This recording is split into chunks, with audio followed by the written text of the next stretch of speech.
Welcome back to our channel Devi Saraswati. ఈరోజు మన ఛానల్లో వామాకు యొక్క ఉపయోగాలను తెలియజేస్తున్నానండి. ఇది జీర్ణ వ్యవస్థకు బాగా పనిచేస్తుందండి.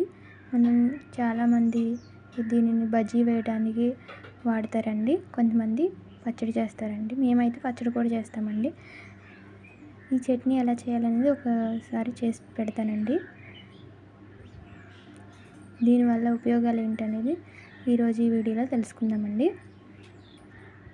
భోజనం చేసిన తర్వాత ఈ ఆకును నమిలి మింగటం వలన జీర్ణక్రియ సక్రమంగా జరుగుతుందంటండి. హార్మోన్ స్థాయిలు కూడా బ్యాలెన్స్ అవుతాయంటండి. పింపుల్స్ సమస్యను కూడా తగ్గించుకోవచ్చండి ఈ ఆకు ద్వారా.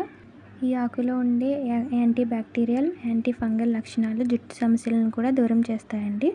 జుట్టు ఆరోగ్యంగా ఉండటానికి ఈ ఆకులు బాగా ఉపయోగపడతాయండి.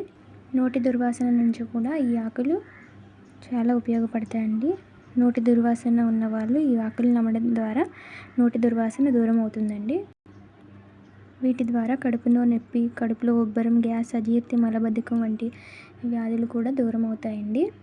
ఈ ఆకుల ద్వారా ఇమ్యూనిటీ కూడా వస్తుందండి. జలుబు, తలనొప్పి, జ్వరం, దగ్గు వంటి సమస్యలను కూడా ఈ ఆకులు దూరం చేస్తాయండి.